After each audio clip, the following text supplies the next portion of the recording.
Boa tarde, companheiros da Causa Operária TV. Está começando mais um programa Correspondente Internacional.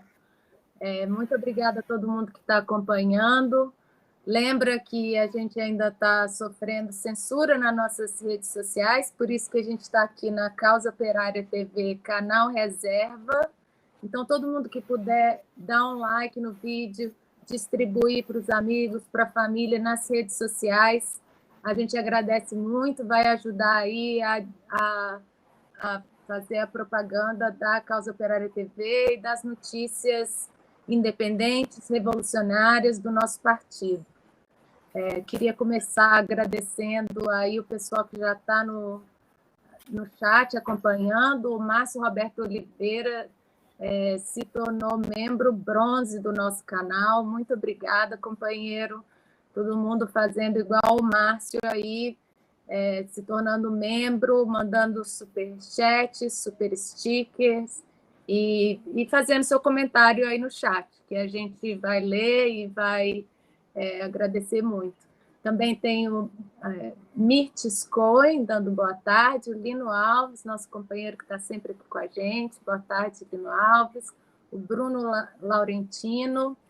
E eu estou aqui hoje com meus dois companheiros, Cláudio Martini, de Barcelona. E Cláudio? Oi, Adriana. Boa tarde para todo mundo aí no Brasil. Boa tarde. E hoje, participação especial do Felipe Bombardelli, de Praga, da República Tcheca. Oi, Felipe. Opa, boa noite, boa noite. Boa noite na Europa, boa tarde aqui em Nova York e no Brasil. O Tovarish Carneiro também está aí falando boa noite para a gente. Então, o Correspondente Internacional está começando agora e a gente vai falar das notícias internacionais, começando pelos Estados Unidos. Aqui nos Estados Unidos tem uma crise de água, uma cidade no sul do país, que chama Jackson, no estado de Mississippi. Não tem água nem para beber, nem para dar descarga, nem para tomar banho, nem para dar para o cachorro. A situação ali está de total caos. São cerca de 180 mil pessoas na cidade de Jackson, no Mississippi, que perderam indefinidamente o acesso da água corrente potável após as chuvas excessivas e inundações. Teve muita chuva lá e o aumento da água das enchentes rompeu a principal estação de tratamento de água da cidade, que agora está em colapso. Foi declarado estado de emergência, fecharam as escolas, restaurantes, empresas, e a prefeitura confirmou que a água entrou na instalação de tratamento de água, que trata mais de 190 milhões de litros de água por dia. O prefeito, ele tem um nome engraçado, que ele um nome africano, Chokwi Antar Lumumba. Ele culpou a falha, aí é onde que fica Jackson, que é no sul do país. O prefeito, esse aí, falou com o Biden, ele culpou a falha do sistema na escassez de pessoal e um conjunto de problemas acumulados com a base da manutenção adiada que não ocorre há décadas. Então, aí o problema de infraestrutura dos Estados Unidos, que a gente vê ponte caindo, essa questão da água, já teve a água lá em Flint, que é mais no norte, que cheio de criança doente, a infraestrutura dos Estados Unidos totalmente em colapso, décadas sem fazer manutenção. E o Biden aí ligou para o prefeito e prometeu ajuda. Mas a gente queria lembrar que agora está fazendo aniversário da tragédia da Katrina, que foi em agosto de 2005. Eu peguei esse relatório de um professor lá de New Orleans, que é perto de Jackson, é o mesmo rio que passa ali. E é para mostrar como que foi eles lidaram com a situação na época da Katrina, para a gente ver que essa demagogia do Biden de que vai ajudar, prometeu apoio federal, é tudo uma balela. O que esse Twitter, E essa a página... população, Pode Adriana, falar. a população ainda está em estado precário, né? Até hoje. Aí do Katrina. Então, aí, ó, em 1965, o Corpo de Engenheiros do Exército construiu no rio Mississippi um canal que era para agilizar o transporte de petróleo para o Golfo do México. Durante a tempestade de Katrina, o canal canalizou o aumento da tempestade e levou a falhas de engenharia, a falha aí da infraestrutura. Aí a próxima página mostra que os diques que eles construíram foram negligenciados, como toda a infraestrutura do país, por décadas. E quem tentou mostrar isso foi processado pelo governo. Eles gastaram $1 milhão processando uma pessoa que tentou denunciar essa negligência da infraestrutura. Mas depois, no final, os generais tiveram que admitir que tiveram uma falha ali catastrófica. Podemos passar para o próximo. Depois que os diques enfraquecidos se romperam, milhares de pessoas ficaram presas nos telhados, nos sótãos. Acho que todo mundo lembra das imagens do pessoal ali nos tetos das casas esperando socorro. Aí esse professor fala: na minha cidade natal de St. Bernard Parish, a resposta dos Estados Unidos era simplesmente inexistente.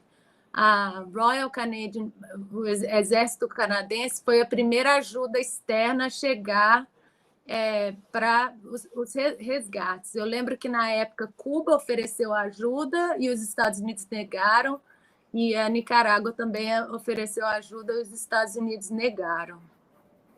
Podemos passar para o próximo aí.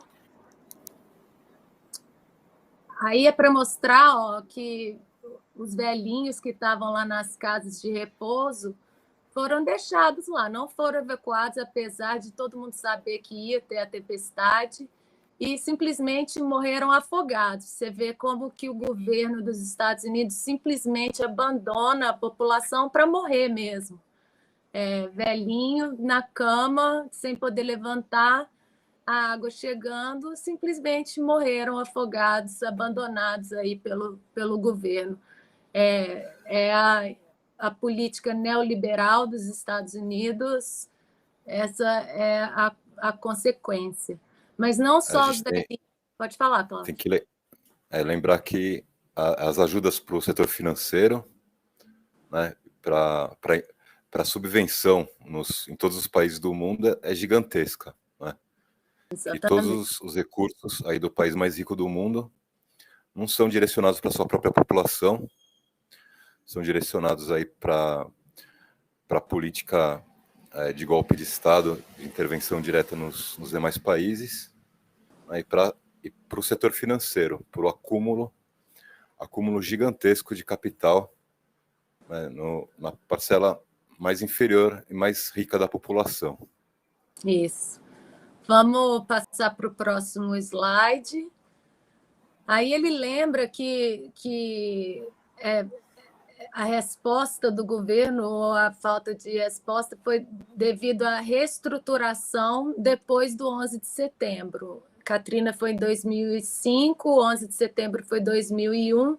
O FEMA, que é a instituição federal para a emergência, tornou parte do Departamento de Segurança Interna e que levou à hipermilitarização dos esforços de socorro. E a guerra do Iraque drenou a mão de obra e o equipamento da Guarda Nacional, já que 40% do pessoal estava no Iraque, ou seja, não sobrou, eles foram fazer guerra e não sobrou ninguém para socorrer a população. Vamos passar para o próximo aí.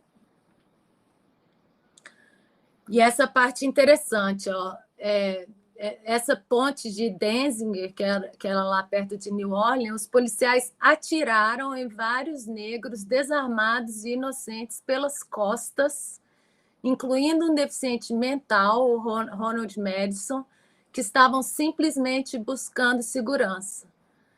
Todos os policiais envolvidos já foram libertados da prisão. O pessoal tentando fugir da enchente, eles simplesmente cercaram a cidade. Quem tentava sair, eles atiravam. É uma loucura pensar isso, né?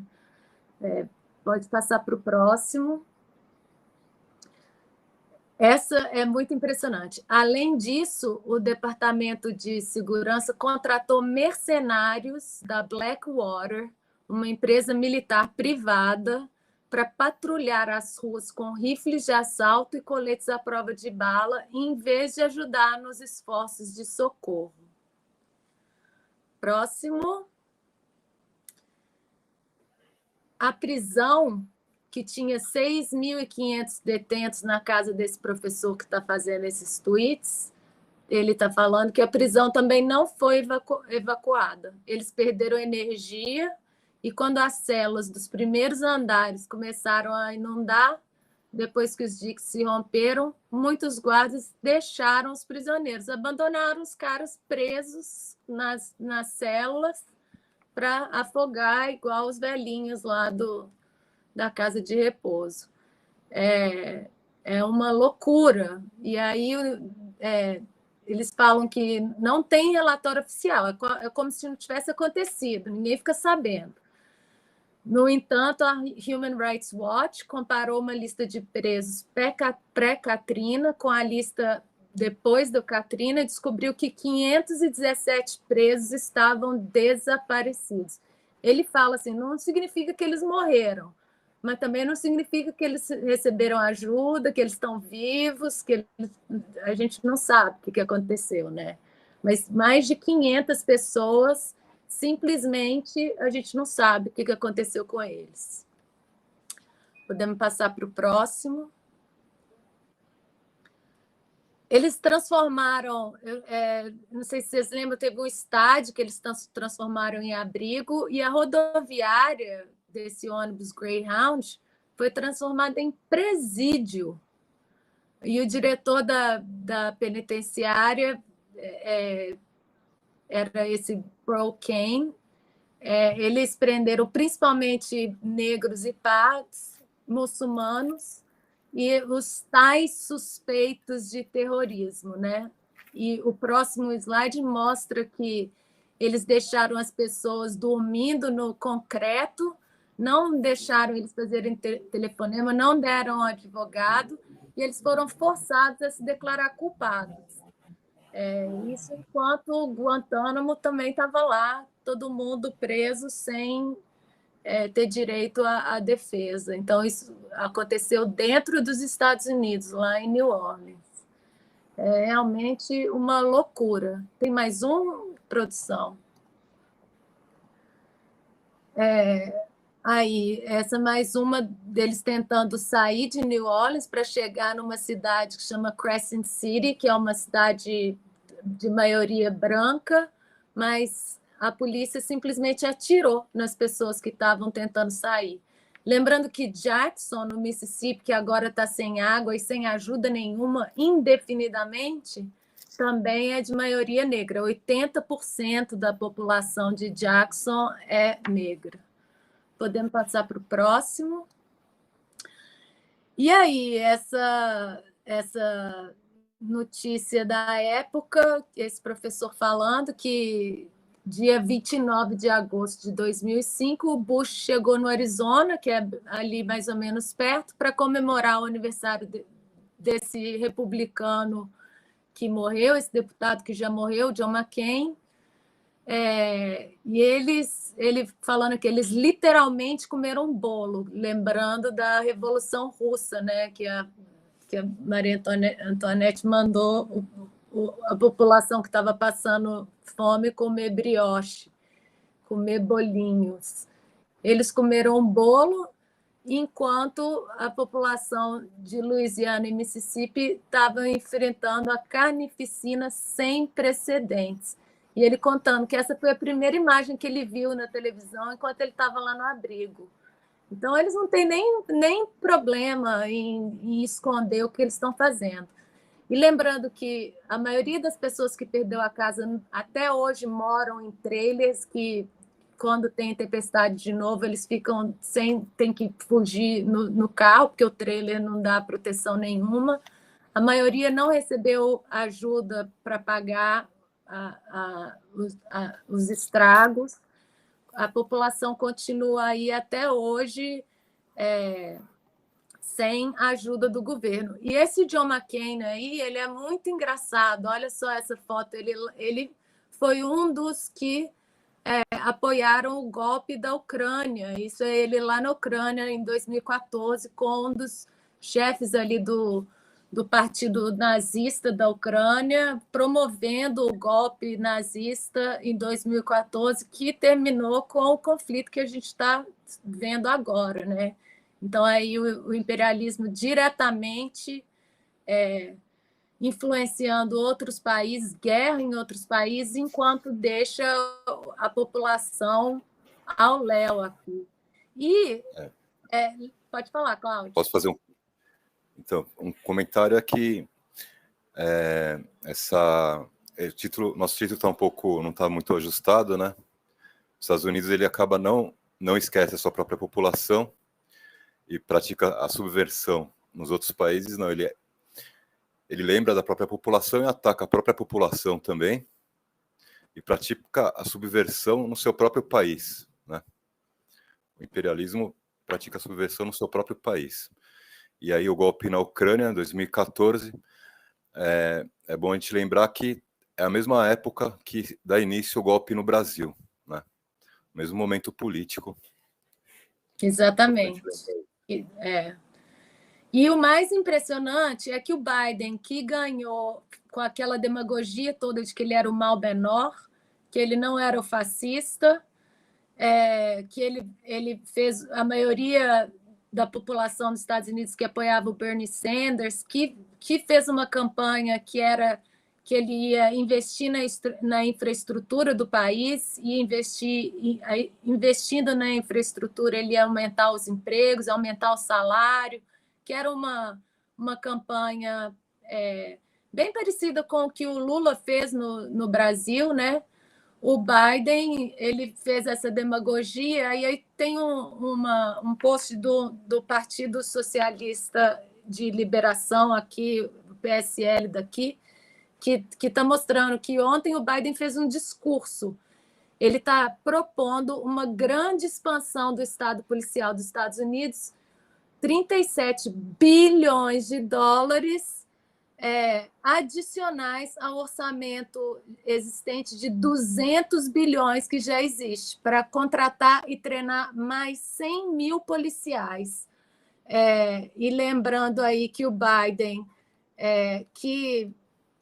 ele deu esse discurso ontem na Pensilvânia, que é parte de um projeto que ele está lançando, ele que está traindo as promessas de campanha, que durante a campanha dele ele se fingiu simpático ao movimento do Vidas Negras Importam, e disse em junho de 2020 ele falou: chega de desculpas, chega de atrasos, é hora de passar uma legislação que vai mudar a Constituição para promover a equalidade entre negros e brancos.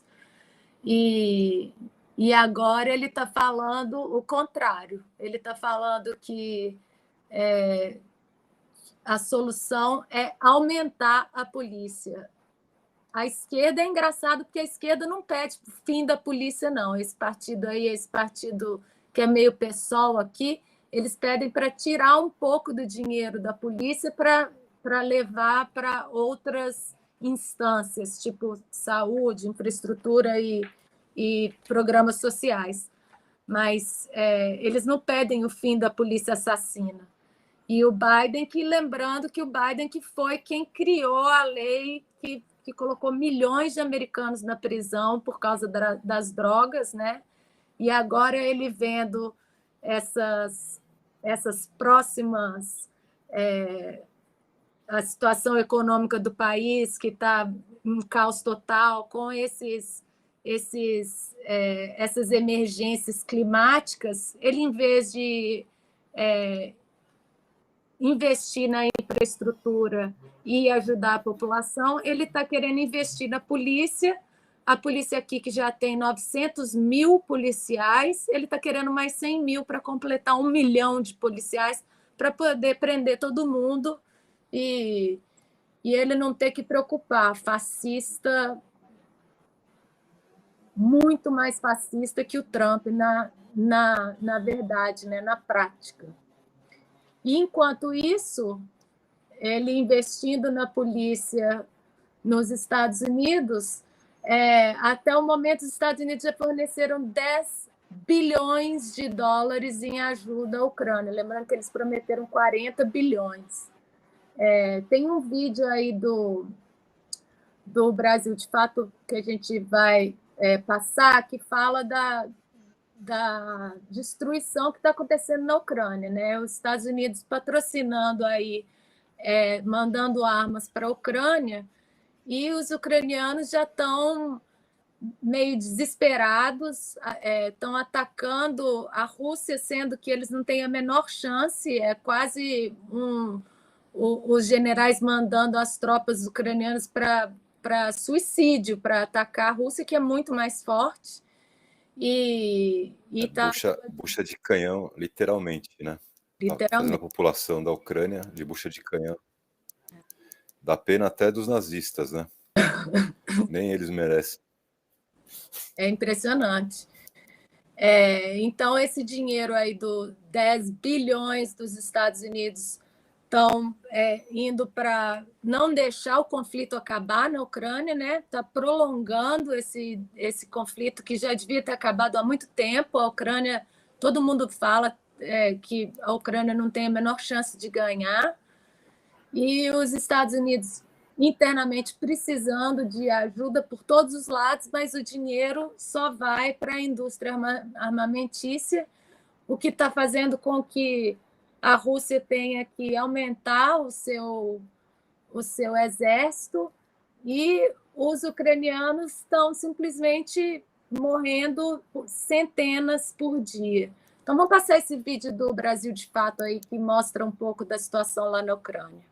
O presidente russo Vladimir Putin anunciou que as forças armadas do país serão reforçadas de 1,9 milhão para 2,4 milhões de soldados a partir do próximo ano. O decreto foi assinado na última quinta-feira, dia 25, 6 meses após o início do conflito na Ucrânia. O documento não dá detalhes sobre a decisão de aumentar as tropas neste período de tempo. Enquanto o governo russo não divulga oficialmente as perdas militares de Moscou no conflito com a Ucrânia, oficiais do Pentágono estimam que entre 60 mil e 80 mil soldados russos tenham morrido. Para o diretor do Instituto de Iniciativas de Manutenção da Paz e Estudos de Conflitos, Denis Denisov, a decisão de aumentar as tropas russas está dentro do cronograma da operação. Так что мне не кажется оно какое-то там внезапное, удивительное, как некоторые интерпретируют его. Но с точки зрения стратегической безопасности, мне кажется, да, что оно было спланировано заранее, и оно просто это ответ на те вызовы стратегической безопасности, которые существуют. Ведь Ao mesmo tempo, as forças ucranianas declararam que foi iniciada uma contraofensiva para restabelecer o controle da cidade de Kherson, no sul do país, que foi a primeira grande cidade ucraniana tomada pela Rússia após o início da operação militar em 24 de fevereiro. De acordo com o assessor militar ucraniano Sergei Klan, a contraofensiva do país foi uma operação muito poderosa e planejada. Наші Збройні сили переходять в контрнаступальні дії по лінії фронту. До речі, це було підготовлено якраз дуже потужною і спланованою операцією саме по знищенню тилових складів, по знищенню розташування ворога, командних пунктів, військових частин. І остання доба взагалі була дуже продуктивна.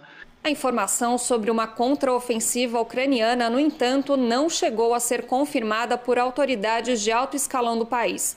O Ministério da Defesa russo, por sua vez, afirmou que, por ordem direta do presidente Volodymyr Zelensky, as tropas ucranianas tentaram uma ofensiva nas regiões de Mykolaiv e Kherson em 3 direções. Segundo a pasta, as unidades das Forças Armadas da Ucrânia sofreram grandes perdas por conta da defesa das tropas russas. Но по тем оперативным данным, которые появляются и в средствах массовой информации, и в том числе и западных средств массовой информации, вряд ли можно говорить о том, что идет полномасштабная операция, наступательная операция на юге Украины. Я очень сомневаюсь, что в настоящий момент у украинских вооруженных сил есть ресурсы для того, чтобы проводить подобного рода мероприятия. Дело в том, что тот театр военных действий, который является сейчас ключевым, а именно Донбасс, как мы понимаем, оттянул львиную долю военного потенциала Украины, и теперь наступательную операцию готовить на юге,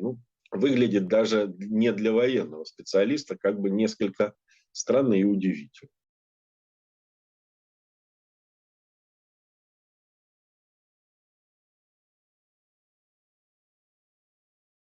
Aí vocês viram o vídeo mostrando que a Ucrânia está atacando a Rússia sem possibilidade de ganhar. Tem um vídeo do ataque da usina, que a gente pode ir mostrando aí enquanto a gente fala. A Ucrânia bombardeou em um dia mais de 100 vezes a usina de Zaporizhia, que é a maior da Europa, aquela usina nuclear, e a cidade de Energodar, onde que a usina fica. Eles estão, o imperialismo está investido contra a Rússia e disposto a realizar esse desastre nuclear para a Ucrânia não ser derrotada, né? Eles tentarem. E tem uma imagem também que mostra as perdas da Ucrânia, que foi impressionante, um banho de sangue aí. 48 tanques, 2 jatos, 1 helicóptero, 83 veículos, 1.200 soldados mortos em um dia e 2.000 soldados feridos. E a Ucrânia ainda fala que ainda comemora. E enquanto isso, aqui nos Estados Unidos... e tem um vídeo que eu queria mostrar também, que é o nazista indo para esse ataque. Pra vocês verem o pensamento desses nazistas ucranianos que estão indo tentar atacar. Ele sabe que ele vai morrer, mas ele fala que se ele não morrer, que ele vai pendurar os amigos com quem ele cresceu, que são russos,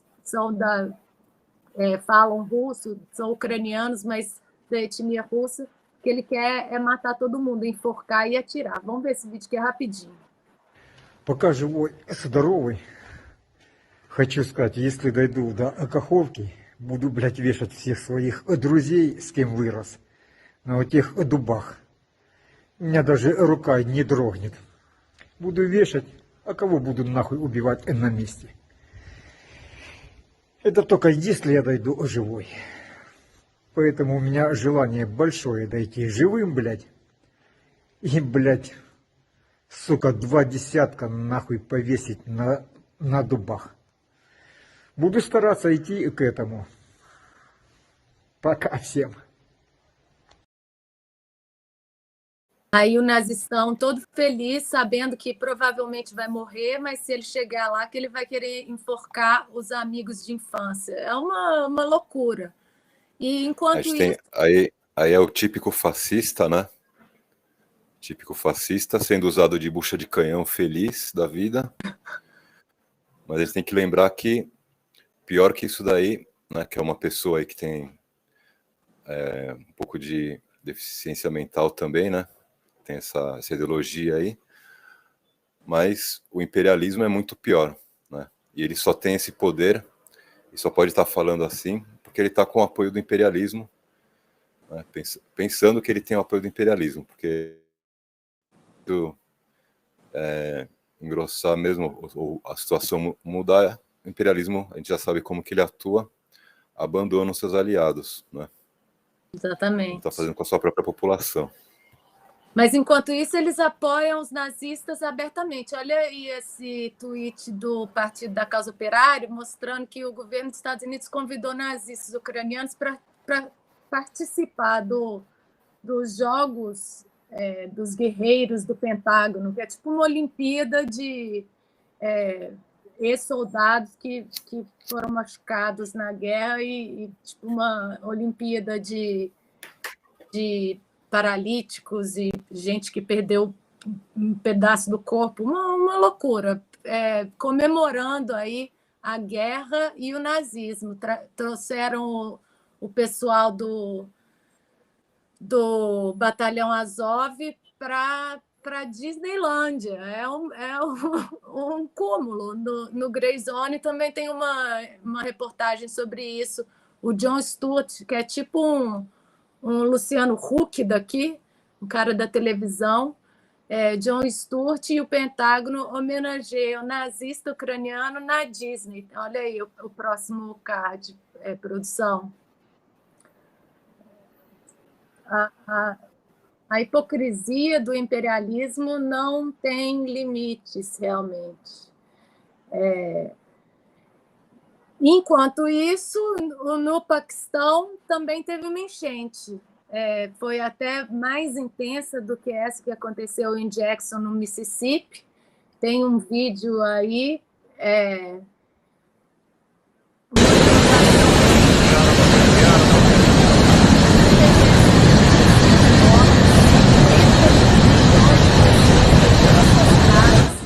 $900.000 cabeças de gado morreram, 1 milhão de casas destruídas, mais de 40 reservatórios violados, 220 pontes quebraram, perda de 10 bilhões para a economia e 1/3 do país, do Paquistão, está debaixo d'água. O Paquistão, que a gente já mostrou aqui, estava tendo manifestações, né, Cláudio? Eles tinham um líder popular, né? Que a gente, apesar dos escassos recursos aí do Paquistão, eles podiam até contar com o apoio da China numa situação dessas, né?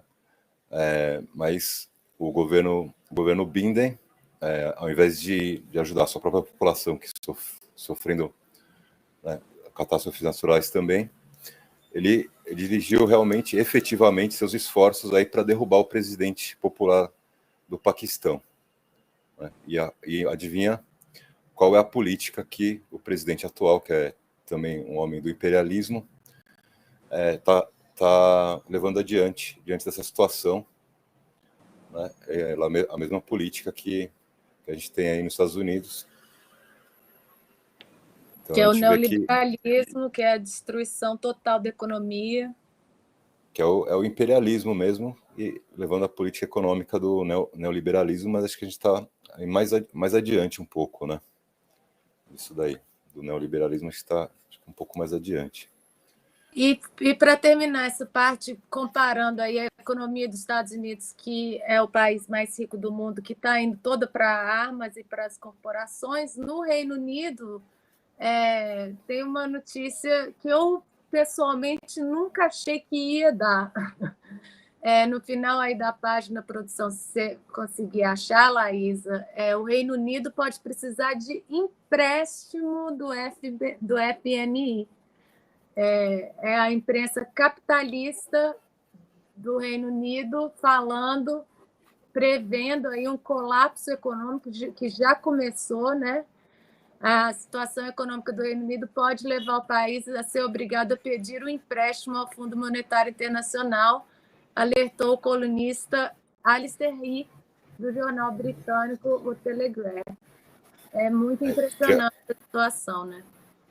Comentei isso daí também, que tem essa situação aí do Reino Unido, não é exclusividade do Reino Unido, os outros países, então, tem uma situação provavelmente ainda pior, ou seja, tem uma fila de países aí que vão estar entrando na fila do default, de não poder pagar as dívidas com o FMI, o risco está muito grande, a taxa para conseguir os empréstimos por conta disso estão ainda mais elevadas, e a política dos bancos centrais de aumentar ainda mais os juros e também a valorização do dólar, né? Essa é a situação geral aí da economia no mundo.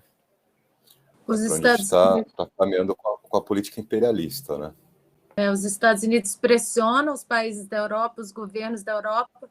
Os governos falam que vão ajudar a Ucrânia de qualquer jeito, independente da vontade da população. E o companheiro Felipe hoje está... das suas próprias dívidas também, independente das suas próprias dívidas externas, que os auxílios, todo o orçamento social está completamente vinculado a essas dívidas, mas a ajuda militar passa por cima, né? E eu queria passar agora para o companheiro Felipe Bombardelli, o Bomba, que está aqui com a gente, e tomara que volte muitas vezes. Felipe, você está em Praga, né, na República Tcheca. Fala um pouquinho para a gente como é que está aí. Opa, estou morando aqui em Praga já faz uns 3 anos. A cidade é excelente, é a terra da cerveja, o pessoal é gente boa. E o governo daqui, infelizmente, é de direita. A gente vai ter eleições agora em janeiro, no próximo ano, e os candidatos, boa parte, são de direitas. Embora a economia seja uma economia bastante industrializada, que aqui a República Tcheca produz grande parte autopeças para a Alemanha, e com 30% do trabalhador sendo operário de fábrica, na parte da política, a esquerda está completamente fora da Câmara. O Partido Comunista, pela primeira vez, não participa da Câmara. E ano passado, que houve as eleições aqui do primeiro-ministro, simplesmente os Estados Unidos lançou aquele Pandora Paper, não sei se vocês lembram, uma semana antes das eleições daqui, que retirou o Babiš, que era o antigo primeiro-ministro, vamos dizer, fez ele perder por 2% dos votos. E o Babiš aqui, ele é como se fosse o Joesley da JBS. Ele é dono de uma grande empresa de agricultura, de alimentos, e eu acho que é a terceira maior empresa da República Tcheca. Mas ele tem uma certa conexões com os russos, então sempre o atlanticismo aí tá pegando nele. E agora nas eleições presidenciais, ele está concorrendo contra um general da OTAN. E, claro, a mídia inteira está favorecendo o general da OTAN. Impressionante. O Babiš também não vai ajudar os trabalhadores, ele é um dos maiores empresários. Então, simplesmente, a direita domina aqui a política da República Tcheca. Sem saída, né? Sem saída. Embora alguns partidos estão começando a se movimentar. Sábado, agora, vai ter manifestações contra a inflação, principalmente na questão da energia elétrica, que em Viena, uma empresa estatal que pode- cuida da energia elétrica pediu ajuda, pediu empréstimo do governo para poder se manter com a contas em dias. Aqui, uns 2 meses atrás, uma das empresas de energia também entrou em falência. E o pessoal aqui vai começar a segurar as pontas, não vai ligar o aquecedor só em dezembro ou janeiro, porque as contas aqui de energia elétrica estão subindo bastante. Nossa. Eu não entendi uma coisa, Felipe. O Babiš, ele defende os interesses nacionais ou ele defende o imperialismo também? São 2 candidatos ao imperialismo? Ele tem um viés mais nacionalista porque a empresa dele é uma empresa pequena. É mais dentro da República Tcheca e Eslováquia. E não tem muita participação dentro da Alemanha, dentro de outros países. Então ele é mais nacionalista nesse sentido. Só que ele não tem o mesmo perfil que o Orbán. Ele não chega a ter o mesmo poder do Orbán. E não tem escapatória, né? O imperialismo ainda usa a imprensa para fazer propaganda, igual você falou os escândalos de corrupção, né?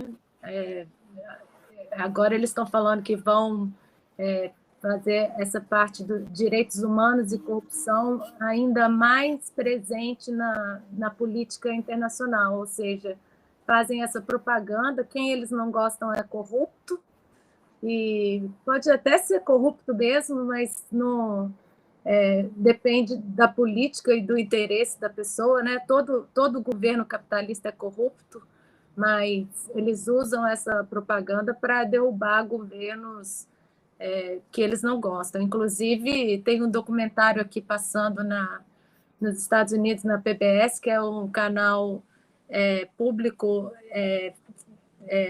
do país inteiro, que está passando sobre o Bolsonaro, e mostra que aparece o Lula, e o Lula só aparece como corrupto. Eles não falam diretamente que o Lula é corrupto, mas mostra o Bolsonaro chamando ele de corrupto o tempo inteiro, só aparece nessa parte, e aí eles ficam falando mal do Bolsonaro, mas mais ou menos, porque se a terceira via não emplacar, eles vão de Bolsonaro, né? Mas é muito impressionante que a parte do Lula é só sobre a Lava Jato, ele só aparece ligado à corrupção. Então, uma pressão muito grande do imperialismo. E falando em corrupção, pressão do imperialismo, Lava Jato, a gente pode passar para a Argentina, né? Para mostrar aí os protestos em apoio a Cristina Kirchner, que estão agora já terminando com o manifestante preso, o policial ferido. Eles estão atacando os manifestantes que estavam ali manifestando o seu direito de protesto, né, contra o absurdo que é a Lava Jato, as acusações contra a Cristina Kirchner, e estão sendo aí a polícia caindo em cima dos manifestantes. Vamos ver o vídeo rapidinho e depois o pessoal comenta. Milhares de argentinos foram às ruas em apoio a Cristina Kirchner. Os protestos foram convocados pelas redes sociais e manifestantes se reuniram em frente à casa da vice-presidente e em outras cidades do país para rejeitar o pedido de 12 anos de prisão feito pela promotoria. A decisão da Prefeitura de Buenos Aires de cercar a casa de Kirchner despertou os manifestantes a se dirigirem ao local, que já era cenário de atos desde segunda-feira, quando a promotoria anunciou a acusação. A polícia reprimiu os presentes com jatos d'água e gás lacrimogênio, mas o grupo conseguiu chegar à porta da casa da vice-presidente. Ha habido demasiada sangre na Argentina. Houve muito sangue na Argentina para que sigam ameaçando com tiros, balas, gás lacrimogênio e spray de pimenta os que pensam diferente. Kirchner foi acusada, junto a outras 12 pessoas, por crimes de associação ilícita e administração fraudulenta, agravadas em um caso de suposta corrupção na licitação de obras públicas quando ela era presidente, entre 2007 e 2015. Ao contrário dos incidentes no bairro da Recoleta, outras manifestações de apoio a Kirchner ocorreram com tranquilidade, como nas cidades de Tucumã, Córdoba, Rosário e Mar del Plata.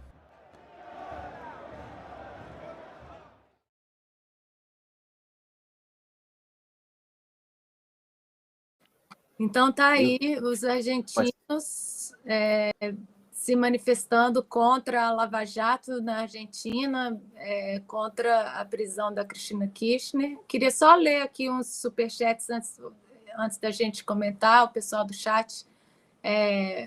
O Reginaldo Ramos está aqui. A Angelina Dias mandou um super sticker, obrigada, companheira. Miguel da Silva, que é membro do canal há 2 meses, comentou: na época da Copa no Brasil, tivemos que escutar gringo falando mal das construções. Em Chernobyl foi a mesma história, tudo era burrice dos soviéticos, mas nos Estados Unidos é só um desastre natural. Exatamente. Eles fingem que é uma coisa que não tem como consertar, não tem como prevenir, mas, na verdade, é a infraestrutura do país que está caindo aos pedaços. A Beth, que ajudou com a gente na pauta hoje, mandou o vídeo do Brasil de Fato que a gente passou. Obrigada, Beth, está aqui dando boa tarde. Reflexão Sempre está aqui também. Reflexão Sempre mandou um super sticker. Obrigada, companheira. LC29 está aqui, ao vivo. Herbert Stretch, Luiz Rodrigues, Podcast in English, Arnaldo Ricardo, LC29 mandou um super sticker, bom trabalho, obrigado, companheiro. Luiz Rodrigues está procurando aqui, alguém perguntou, Arnaldo perguntou se é ao vivo ou gravado, é ao vivo, Arnaldo, estamos aqui comentando as notícias e o que está escrito no chat, pode mandar aí suas observações. O Miguel da Silva está falando que tem um tweet do Pepe Escobar dizendo que o aumento de 300 mil soldados já estava nos planos desde 2014. Pode ser, porque desde 2014 a Rússia já sabia que os Estados Unidos estavam dando um golpe, né? Eliana Monteiro, sou eu, mandou um super sticker, continue assim, uma perinha fazendo um exercício. Tem muita conversa aqui no chat. Elizabeth Novi mandou um super sticker. Adriano Teixeira, Gabriel Teles, Comitê de Luta Portugal. Muita gente participando aqui no chat. Obrigada, companheiros. Felipe, você quer comentar um pouquinho sobre o vídeo que a gente viu da Argentina, a situação lá? Opa. Então, tudo parece que a burocracia quer prender a Cristina Kirchner, que é a parte, vamos dizer, mais peronista do governo, que é o Alberto Fernandes, mais à direita, né? É um Haddad aí da vida. E ela está sendo acusada que ela simplesmente beneficiou determinados empresários em algumas construções. Não foi nada de pagamento de imóveis com dinheiro vivo, não foi nada disso, são supostos benefícios.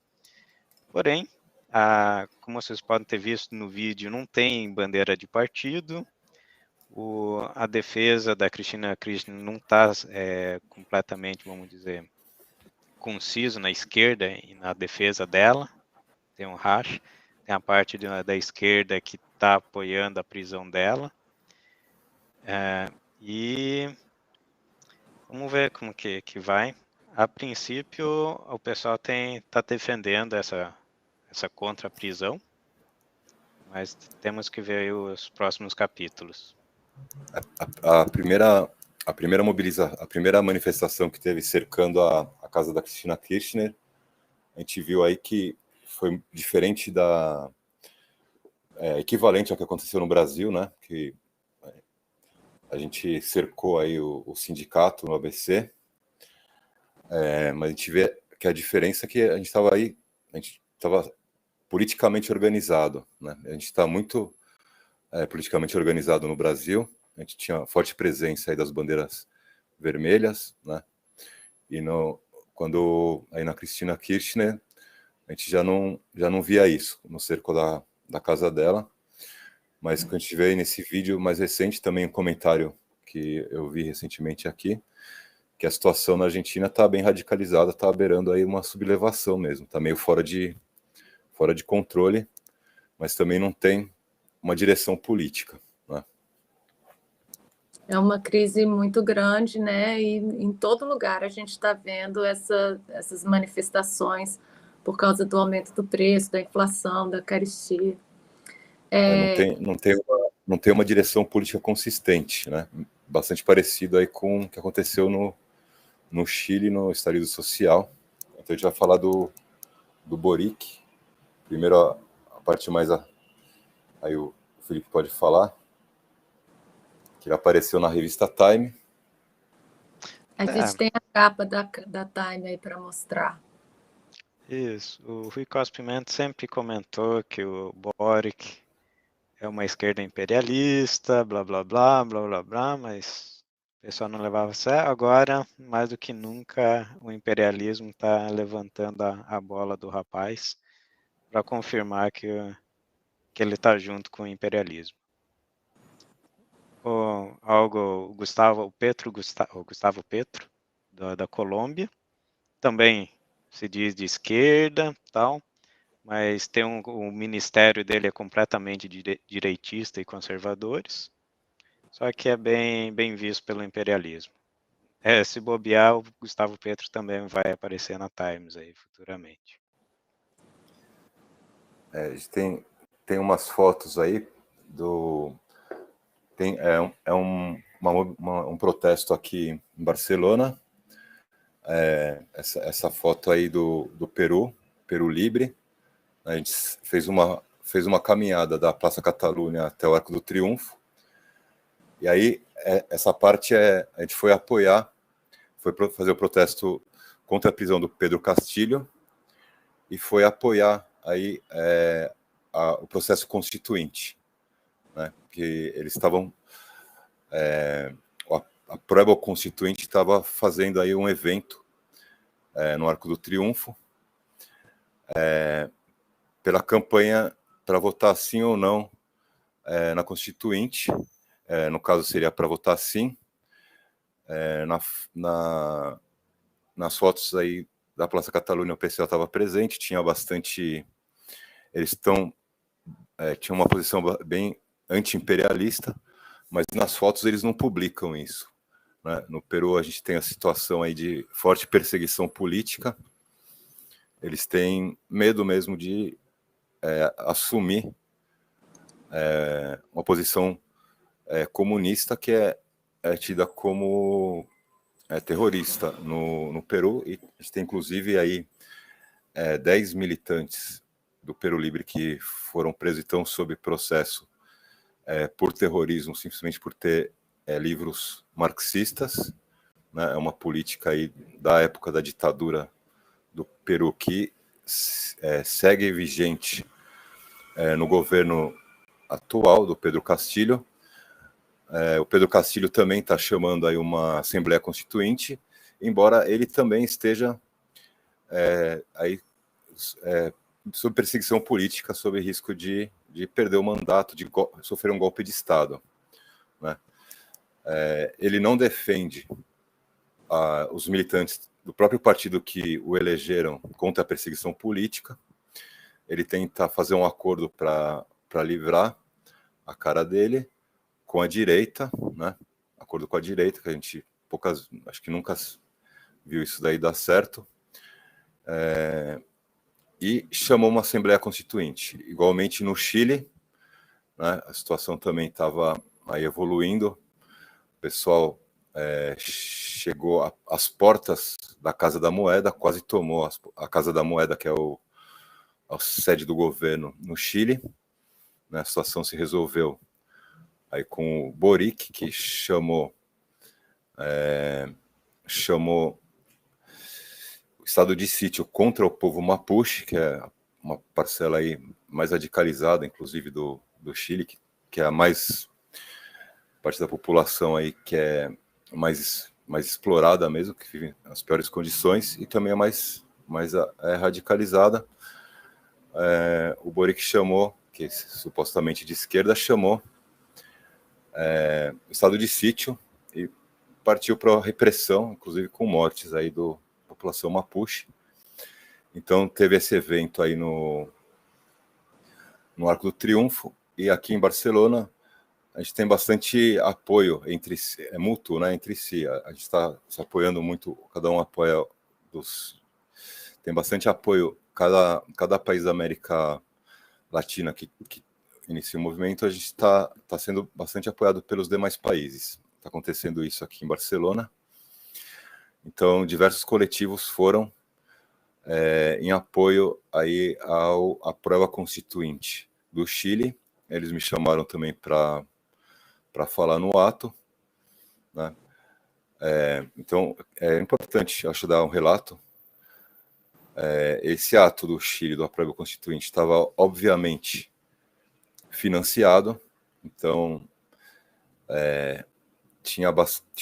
era assim, tinha uma banda de bastante qualidade, um grupo musical fazia uma intervenção musical, aí eles liam um trecho da nova Constituinte, sem explicar nada, e logo tinha uma intervenção de um integrante da América Latina, né? Então, intercalando com o evento musical, muito alta qualidade, evento musical, obviamente as bandas estavam remuneradas, né?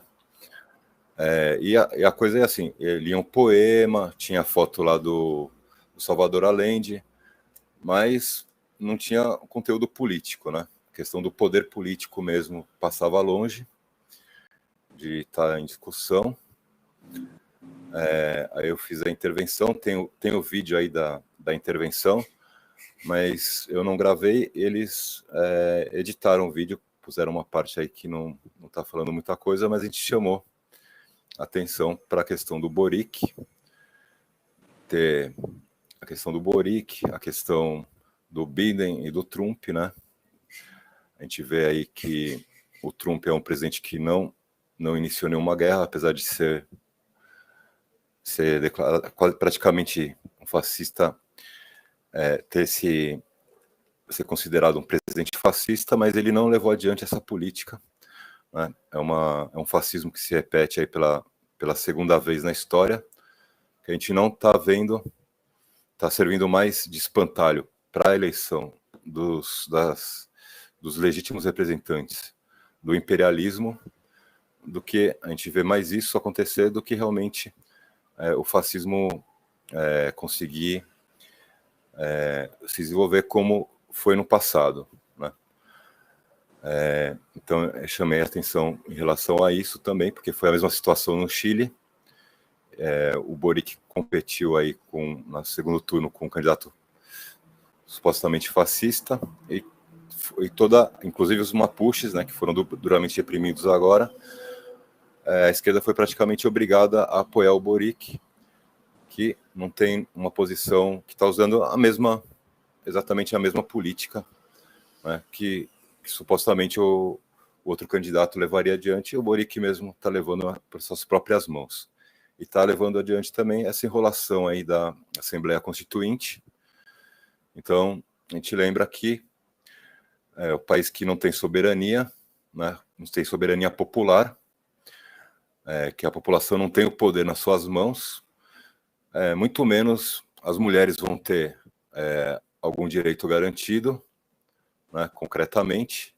Também, muito menos o meio ambiente vai ser respeitado, porque as empresas imperialistas vão querer o máximo retorno com o mínimo investimento, e não vai ser nenhuma preocupação com o meio ambiente. Muito menos a população negra. Isso daí vai servir muito para o discurso, mas vão fazer um monte de leis supostamente beneficiando essa população, mas quem está sob as botas do imperialismo não vai ter nenhum direito garantido, não tem soberania. não tem poder constituinte. É uma constituinte de fachada, né?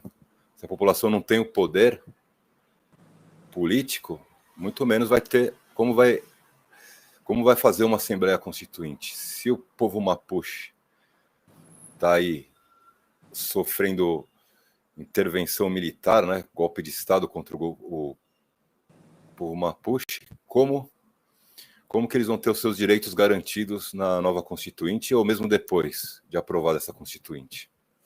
Né? Então é um show, mas é a política aqui, a política identitária, a política da esquerda imperialista, né, que está sendo levada adiante aí em diversos países. É isso aí. Eu gostei de ver que a foto apareceu também alguém defendendo a liberdade do Jorge Glass, que também está sendo perseguido no Equador, o vice do Rafael Correia, também pela Lava Jato, da América Latina, a acusação que em torno da Odebrecht, eles estão criminalizando as políticas de esquerda, né? Que é uma loucura. Os coletivos de esquerda aqui, eles têm uma posição bem... Porque, por exemplo, o coletivo do Equador é ligado ao Rafael Correia, o coletivo da Bolívia ao MAS. Então, são tem o pessoal de Cuba, então esse pessoal, eles são realmente de esquerda, menos... nesse evento aí, não estava presente, eu em nome do partido, e eu chamei a atenção isso, que a gente se inspirou muito durante o estalido social no Chile, na luta deles, né? É um exemplo para a gente, a luta que foi levada adiante no Chile, apesar desse retrocesso. Mas esse pessoal que participou do estalido social não estava no evento do Aprobo Constituinte, né? Eles estavam um pessoal muito mais pequeno burguês mesmo, estavam mais pela música, embora é um pessoal que não é da luta política, mas tem algum interesse político, sim, mas não era o mesmo que estava anteriormente nas mobilizações do Chile. O mais impressionante é como essa esquerda pequeno-burguesa, influenciada pelo imperialismo, na matéria da revista Fórum, que mostra o Boric na capa da Time, fala que a Time, o Boric propõe reação da América Latina em caso de golpe do Bolsonaro.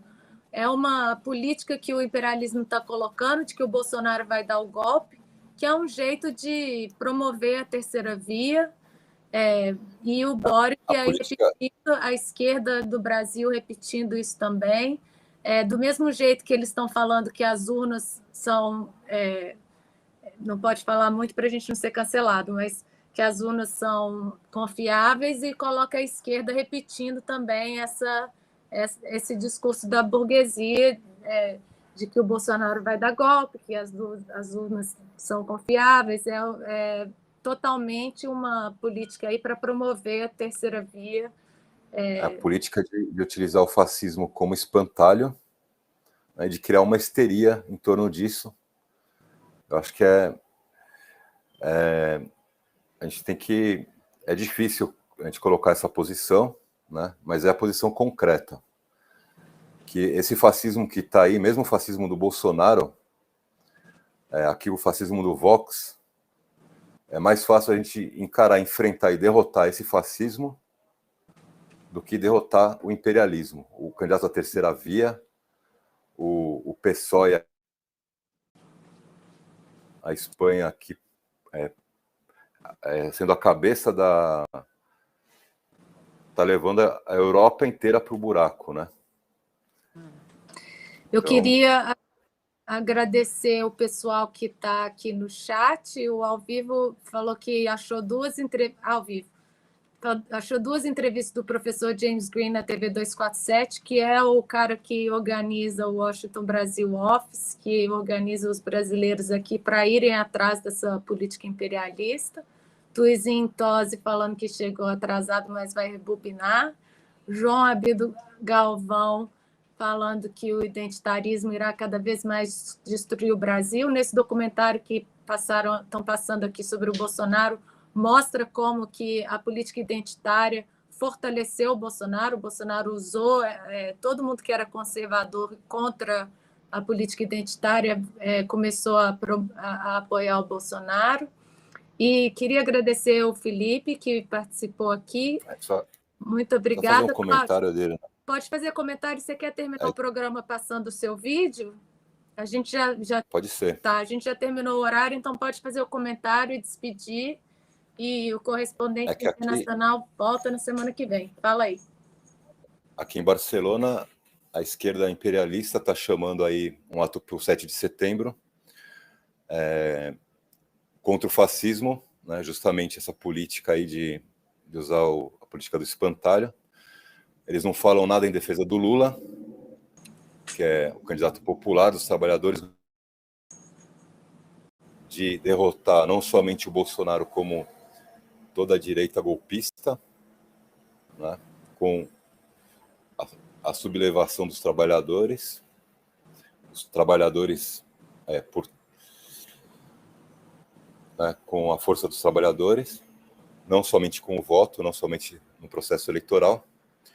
Então, dia 7, a gente vai fazer aqui, a gente vai participar também desse ato antifascista, mas defendendo a campanha do Lula.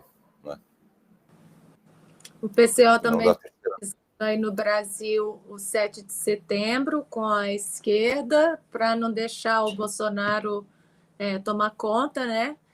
E a gente volta com o correspondente internacional com muito mais notícias. Não deu tempo de falar da crise da guerra civil que está começando lá no Iraque, que está também com vídeos muito impressionantes. Na semana que vem a gente mostra, mas mostrando aí mais um exemplo da política do imperialismo de arrasar os países, né, que tentam ter uma política nacionalista. Então, o Iraque foi deixado aí numa situação de completo caos e agora está tendo luta lá entre os grupos da resistência. A gente queria ter falado do Gorbachev, que morreu.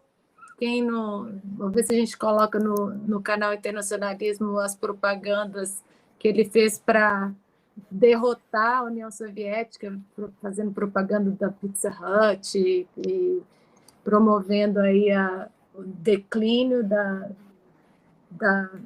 do stalinismo na União Soviética. E além da morte do Gorbachev, teve também a morte do filho do Che Guevara, que não deu tempo da gente falar, mas queria deixar registrado. Quer falar? Camilo Guevara. Não, Camilo Guevara, o nome do filho do Che Guevara. E a gente termina o programa hoje com esse vídeo do Cláudio, a intervenção do Cláudio lá no encontro, e o correspondente internacional volta na semana que vem. Eu sou Adriana Machado, de Nova York, o Cláudio Martini está em Barcelona, o Felipe Bombardelli em Praga, a Laísa, na produção, está em São Paulo. Todo mundo lembra de dar o like no vídeo, distribuir nas redes sociais, doar para o Partido da Causa Operária, que está sofrendo perseguição e ainda não recebeu o dinheiro da campanha desse ano. Então, a gente está financiando as campanhas a gente mesmo. Então, quem puder, entra lá no doe.causaoperaria.org.br e vamos terminar aí com o vídeo do Cláudio. Valeu, companheiros. Até semana que vem. Valeu. Boa tarde para todo mundo. O momento é que a leitura política se confunde. Nós venimos a chamar ao antiimperialismo. ¿Por quê?